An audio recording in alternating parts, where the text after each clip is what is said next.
There is a particular kind of invisibility that only the most famous people in the world understand. It is not the invisibility of being overlooked. It is the invisibility of being seen too much, of being seen only as what you represent, never as who you are, of walking into a room and watching people react not to your presence, but to the idea of you, the image, the name, the brand. Jun Seo. Im had been invisible that way for 12 years. He had sold out stadiums on 4 continents. He had graced the cover of magazines in languages he couldn't read. He had answered the same interview question. What is it like to be one of the most recognized faces in Asia? So many times that he had a stock answer, a practiced smile, and a way of tilting his head that photographed beautifully and revealed absolutely nothing. He came to New York in October not to perform, not to be seen, not to be anything at all. He came because he was 31 years old, and he couldn't remember the last time he had sat in a room without an agenda. He came because his hands had started shaking before shows. He came because his manager, the only person who had known him since before the fame, had looked at him one morning and said, quietly, that he needed to disappear for a while before he disappeared for good. So he disappeared. Into the city that is the best place in the world to be no one. And then, on a Tuesday morning in October, on a sidewalk on the Upper West Side, in the rain, he ran, quite literally, into Mara Whitfield. She didn't recognize him. She didn't apologize either. What she said, after they had both stared at the scattered contents of her bag on the wet concrete, was, a simple, "Excuse me?" before you flatten someone would go a long way. He had not heard anything like that in 12 years. He laughed. A real laugh, the kind that surprised even him. And that was how it started. Not with a song, not with a spotlight, not with a crowd chanting his name. It started with rain, and a spilled bag, and a woman who looked at him like he was simply, and only, a man who had walked into her morning without permission. This is the story of what happens when the most watched person in a room finally meets someone who isn't watching. This is the story of Mara and Jun Seo, and it will surprise you. Before we go any further, if you're new here, welcome. Hit that subscribe button and ring the bell so you never miss a story. And when you're done listening, come tell us in the comments. Have you ever met someone who saw you, really saw you, when everyone else was looking right through you? We want to hear your story. The rain had been falling since before dawn, not the dramatic, cinematic rain that turns New York into a movie, the kind that makes people look up and feel something.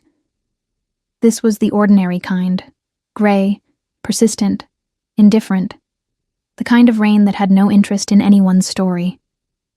Jun Seo had been awake since 4 a.m, not because of jet lag. He had long since stopped feeling the difference between time zones, but because sleeping had become something he did in increments now. 2 hours here, 3 there. His body had learned to run on the minimum. He had been in the city for 3 days. His manager had booked him a sublet in a building on West 82nd Street under a name that wasn't his, a precaution that had become routine. The apartment belonged to a Kellist who was on tour in Europe.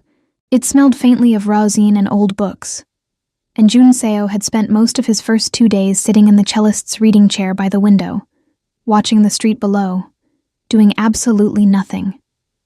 It felt, he thought, like breathing for the first time after being underwater for a very long time. He didn't know how long he'd been underwater. That was the thing no one told you when you signed the contract at 19. When you stepped into the practice room and gave your body and your voice and your time and your name to something larger than yourself. No one told you that the water came in slowly, that by the time you noticed you couldn't breathe, you'd been drowning for years. He put on a dark coat, a baseball cap pulled low, and went out for coffee. This was the other thing no one told you about fame, the joy of small tasks, the profound, almost embarrassing pleasure of walking to a coffee shop without a security detail, without a schedule, without someone telling you where to stand and how to smile and what not to say. He walked 3 blocks in the rain like a man who had just remembered that walking was something his legs knew how to do on their own. He was rounding the corner at 82nd and Columbus when he turned the corner without looking, and the collision was immediate and total. He felt the impact before he processed what had happened. A shoulder, a bag, a cascade of small objects onto the wet sidewalk. Keys, a slim notebook, a lip balm rolling toward the curb, a phone that landed face down with a sound that made both of them wince. He looked up. The woman standing in front of him was pulling herself to her full height, with the specific energy of someone who has been inconvenienced one time too many on this particular morning. She was wearing a yellow rain jacket that had not, based on the state of her, done its job especially well. She looked at the contents of her bag on the sidewalk. She looked at him. She looked back at the contents of her bag. "You know," she said, a simple, "Excuse me," before you flatten someone would go a long way. He blinked. In 11 years of being recognized everywhere he went, not a single person had spoken to him like that within the first 30 seconds of meeting him. Usually there was a double take. Usually there was a sharp intake of breath, a reaching for a phone, a voice that went a register higher than normal. This woman was crouching down to collect her things, and her primary emotional register appeared to be mild, principled irritation. He crouched too, automatically, reaching for the notebook, the keys. "I'm sorry," he said. "I wasn't looking." "Neither was I," she conceded, and something about the way she said it, fair and unhesitating, no performance, made the corner of his mouth pull upward. "Your phone," he said, picking it up and handing it over with the screen facing down, a small courtesy. She turned it over, assessed the crack that had appeared across the bottom corner, and exhaled through her nose with the controlled resignation of someone who has learned that some mornings are simply like this.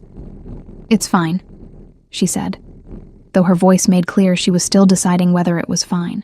"I'm sorry about that," he said again, and this time he meant it with a specificity that surprised him.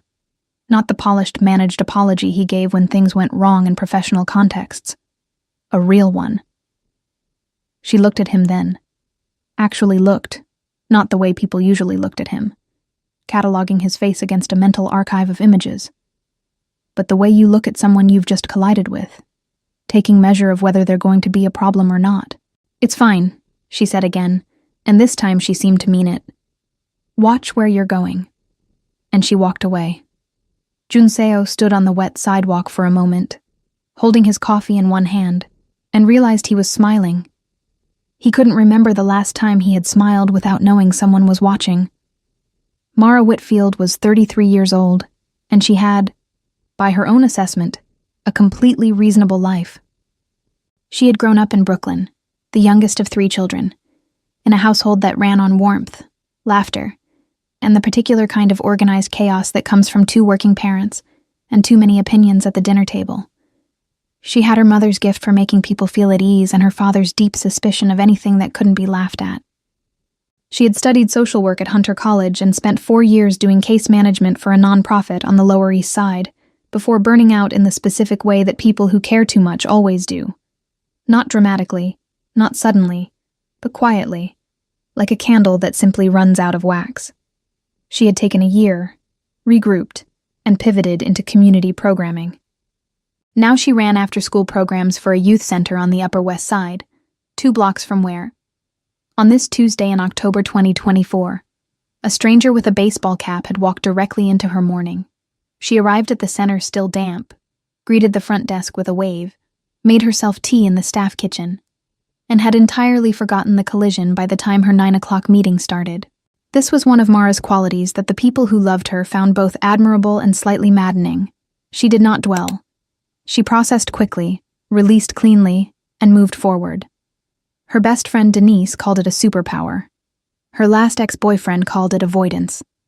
Mara thought the truth was somewhere between the two, and that most truths were. She did not Google the man from the sidewalk. She did not think about him again until Wednesday, when he walked into the youth center.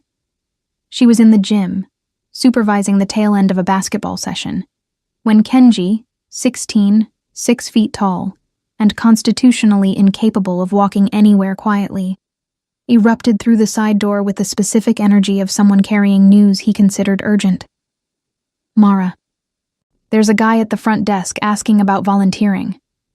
Tell Marcus to give him the form. He's Korean." Mara looked up from the clipboard. Kenji, that is not relevant information.